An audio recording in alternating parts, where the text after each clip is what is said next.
First, you must critically assess your existing skills. When evaluating your skills, you should not just think about the current skills you regularly use. Think outside the box. For example, a mowing business doesn't seem to require a lot of skills to the average person, but it actually requires you to be able to operate machinery, and you must have excellent time management and organizational skills.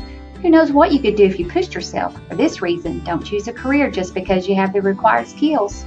Some ideas of skills you might consider would be written communication, verbal communication, flexibility, persuasion skills, collaboration skills, leadership, organization, planning skills, implementing ideas, problem-solving skills, mathematical skills, computing skills, even emotional intelligence skills.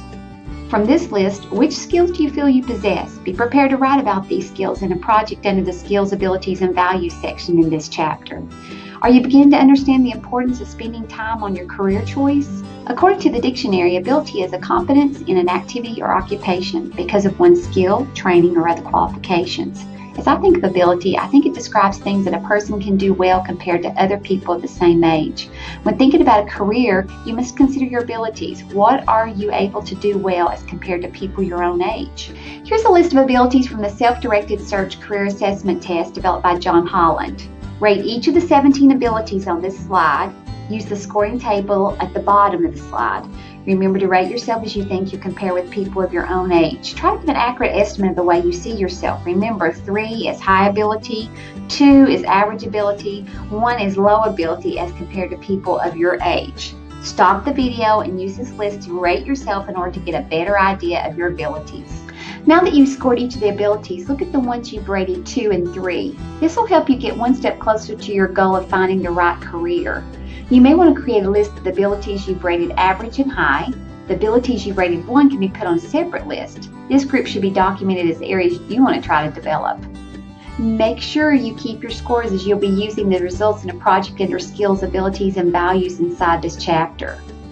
Choosing a career is easier to do when you know your abilities. Spending time getting to know yourself will better equip you in finding the right career. According to the dictionary, values are the principles, standards, morals, and ideas that guide our lives. How can you decide a career without including your personal values in choosing a career? You need to be honest with yourself. Trying to be something other than what you are will lead to unhappiness in your career. Here are some examples of values. Wealth, equality, hope, perfectionist, pleasure, assertiveness, loyalty, security, appearance, respect for others, happiness, social recognition, responsibilities, forgiveness, unity, education, competition, authority, trust, participation, courage, creativity, health, religious, and so on and so on and so on. You must decide which values are important to you, which guide your daily life. Taking time to identify and understand your values will help you focus on career objectives that are important to you when choosing a job in the future. Just a side note, you might want to pick your top 5 values from this list or come up with some of your own to be used in a project under the Skills, Abilities, and Values section in this chapter.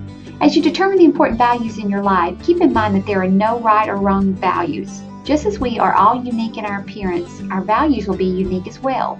An important thing to remember is to choose the values that are truly your own values and not someone else's. Well done! You've successfully put some time and thought into finding the right career.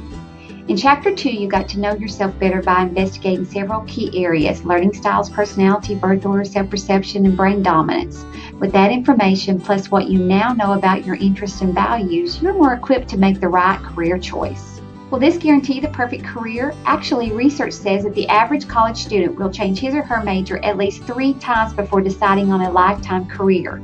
But just by taking the time to get to know yourself and your interests puts you ahead of the competition and better ensures that you will achieve success and a degree of contentment in your career.